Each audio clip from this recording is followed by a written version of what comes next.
नमस्कार दोस्तों, स्वागत है आपका हमारे चैनल पे जिसका नाम है ऑल इजी पॉइंट। जैसा कि दोस्तों आप सब जानते हैं कि मैं आपके लिए हर बार कुछ ना कुछ नया कंटेंट लेके आता रहता हूं। इस बार भी मैं एक कंटेंट आपके लिए लेके आया हूं जो बहुत ही आपके लिए इम्पोर्टेंट है। दोस्तों आज हम जानेंगे वर्ग।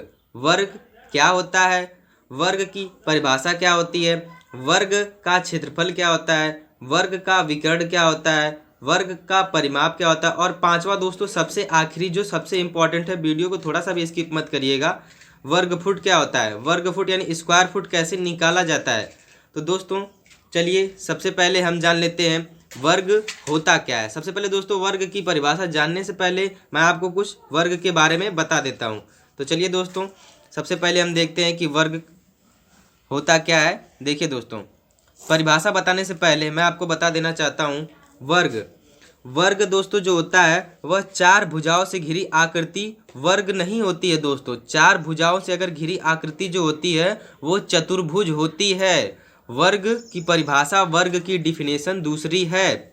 वर्ग में क्या होता है दोस्तों, देखिए यहाँ पे हमने चार भुजाएं ली है, ये चार भुजाओं से घिरी आकृति है, पर इसमें जो चारों भुजाएं हैं वो समान है। दोस्तों जैसे देखिए हमने इसको लिया है 2 इंच, ये हमारा 2 इंच है यह भुजा, तो यह भी हमारी 2 इंच है। दोस्तों यह भी हमने 2 इंच लिया है, यह भी हमने 2 इंच लिया है, और यह भी हमने, मतलब जो चारों हमारी भुजाएं हैं वो समान होनी चाहिए, एक बराबर होनी चाहिए, तभी वह वर्ग होता है।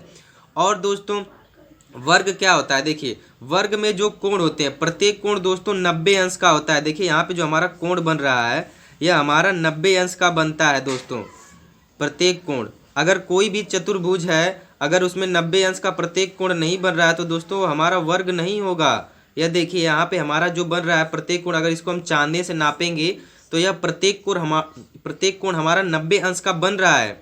और दोस्तों देखिए चतुर्भुज क्या होता है, चतुर्भुज का मतलब दोस्तों मैं आपको बता देना चाहता हूँ। चतुर्भुज देखिए जैसे कोई भी चार भुजाओं से घिरी आकृति, जैसे मान लीजिए यहाँ पे हो गया हमारा चतुर्भुज, या दोस्तों देखिए चार भुजाएं, 1 2 3 4, इसमें चार भुजाएं हैं। लेकिन दोस्तों देखिए कोई बड़ी भुजा है, कोई छोटी है, कोई कुछ है, किसी का कोण कुछ और बन रहा है, तो मतलब क्या है दोस्तों, ये हमारा चतुर्भुज कहलाएगा। लेकिन वर्ग जो हमारा होता है, वर्ग जो हमारा दोस्तों होता है उसमें क्या होता है कि हमारी प्रत्येक भुजा एक समान होती है, आमने सामने की भुजाएं, चारों भुजाएं एक समान होती हैं, और प्रत्येक कोण 90 अंश का होता है। दोस्तों अब तो हमने ये जान लिया कि प्रत्येक कोण 90 अंश का होता है और चारों भुजाएं आपस में समान होती है। लेकिन दोस्तों इसमें हमको यह भी जानना है कि वर्ग जो होता है उसमें 4 शीर्ष होते हैं, 4 शीर्ष। देखिए यहाँ पे शीर्ष का मतलब दोस्तों क्या होता है, यह देखो हमारा शीर्ष हो गया। दोस्तों अब मैं आपको बता रहा हूँ, देखिए यह भी हमारा शीर्ष है और यह भी है और यह भी है, 4 शीर्ष होते हैं यहाँ पे, 4 शीर्ष। अब दोस्तों मैं आपको बता देता हूँ कि शीर्ष क्या होता है। शीर्ष का मतलब दोस्तों यही होता है जहाँ पे दो भुजाएं आके आपस में मिलती है। देखिए यहाँ पे हमारी यह भुजा आके मिली यहाँ पे, और जहाँ पे वह एक दूसरे को मिलती है एक दूसरे से, वही हमारा जो कोण बनता है जो वह हमारा शीर्ष होता है। देखिए यहाँ पे भी हमारी दो भुजाएं मिल रही हैं, यह हमारा शीर्ष, यहाँ पे भी जो हमारी भुजाएं मिल रही है यह शीर्ष, यहाँ पे भी, तो यह हमारा शीर्ष हो गया। दोस्तों अब कहेंगे आप कि ये हमने दूसरा वर्ग क्यों बनाया है, तो दोस्तों यह हमने इसलिए बनाया ताकि आपको हम समझा सकें कि वर्ग छोटा बड़ा हो सकता है। देखिए हमने बड़ा बनाया था, यहाँ पे हमने छोटा बनाया है। देखिए इसमें भी हमारी चारों भुजाएं समान है, जब हमारी चारों भुजाएं समान है तो यह हमारा वर्ग बन गया। अब दोस्तों मैं आपको बता देता हूँ वर्ग में विकर्ण कितने होते हैं। तो दोस्तों विकर्ण इसमें 2 होते हैं। देखिए अगर हम बीच से इसको आधा आधा कर देंगे तो यह हमारा बन जाएगा विकर्ण। देखिए दोस्तों कैसे, यहाँ पे हमने क्या किया, मतलब ये वर्ग था हमारा, इसको हमने 20 से काट दिया। दोस्तों विकर्ण ये हो गया, इसमें 2 विकर्ण होते हैं, यह हो गया हमारा पहला विकर्ण और यह हो गया हमारा दूसरा विकर्ण।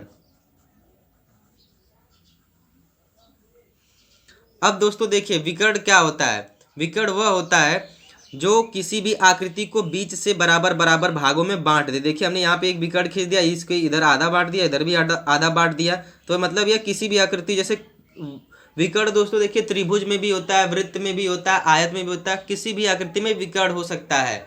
विकर्ण का मतलब होता है कि किसी भी आकृति को 2 बराबर भागों में जो भी रेखा बांट देती है उसे हम विकर्ण कहते हैं। तो हमारे वर्ग में 2 विकर्ण होते हैं दोस्तों। अब दोस्तों हम क्या करेंगे, हमने वर्ग के बारे में बहुत कुछ समझ लिया है। अब हम वर्ग की परिभाषा देख लेते हैं कि वर्ग की परिभाषा क्या होती है।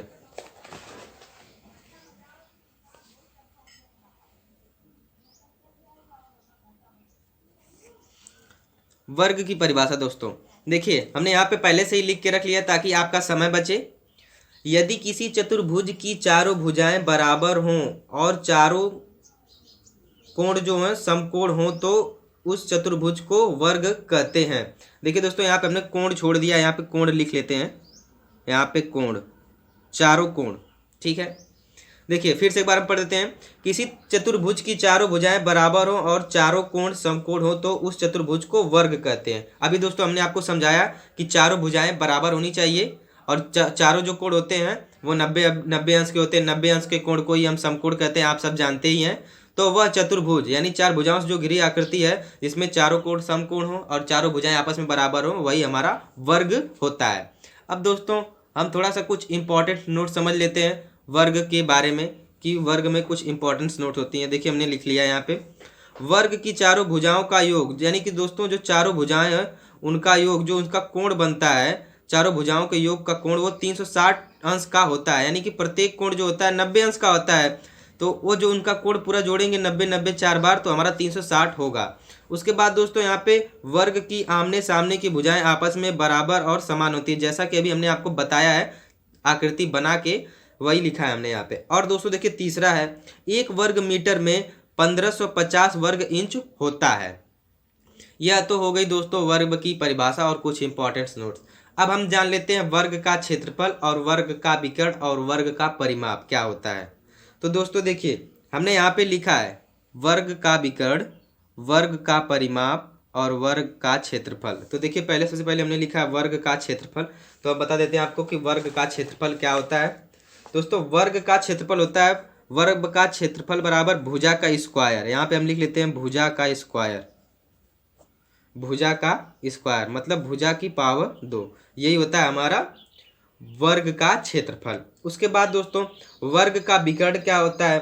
वर्ग का विकर्ण जो होता है वह दोस्तों हमारा होता है भुजा गुणे √2। भुजा गुणे √2, यह होता है हमारा वर्ग का विकर्ण।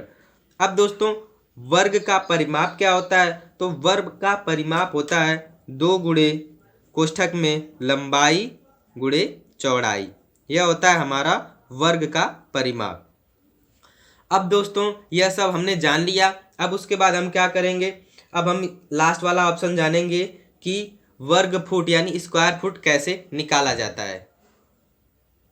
एक सवाल हमने लिया है, इसको हम पहले सवाल को पढ़ लेते हैं। यदि लंबाई 10 फीट और चौड़ाई 5 फीट है तो वर्ग फुट कितना होगा। दोस्तों देखिए अब हम वर्ग फुट निकालेंगे। वर्ग फुट निकालने का फार्मूला क्या होता है वो मैं आपको पहले बता देता हूँ कि वर्ग फुट किस पे निकाला जाता है। बहुत ईजी फार्मूला है दोस्तों। देखिए वर्ग फुट निकालने का फार्मूला लंबाई गुणे चौड़ाई, लंबाई गुणे चौड़ाई बराबर वर्ग फुट।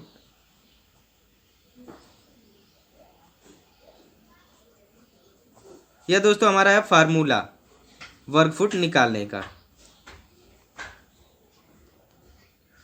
तो सबसे पहले दोस्तों हम देख लेते हैं कि इसमें हमारी लंबाई कितनी दिया है। लंबाई दिया है 10 फीट, तो हम लिख लेते हैं लंबाई बराबर 10 फीट। चौड़ाई कितना दिया दोस्तों, चौड़ाई बराबर 5 फीट, तो हम लिख लेते हैं चौड़ाई बराबर 5 फीट। अब दोस्तों इसको अपने फार्मूले पे हम रख देते हैं लंबाई गुणे चौड़ाई।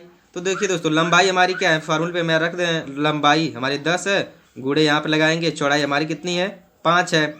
देखिए 10 पचे 50, यह हो गया हमारा 50 और हमारा लास्ट में लंबाई गुणे चौड़ाई करेंगे तो हमारा आएगा वर्ग फुट, यानी कि 10 पचे 50 वर्ग फुट। यह हो गया दोस्तों हमारा आंसर। बहुत ही आसान तरीके से दोस्तों हमने इसको हल किया है। चैनल को लाइक सब्सक्राइब करना दोस्तों मत भूलिएगा। धन्यवाद।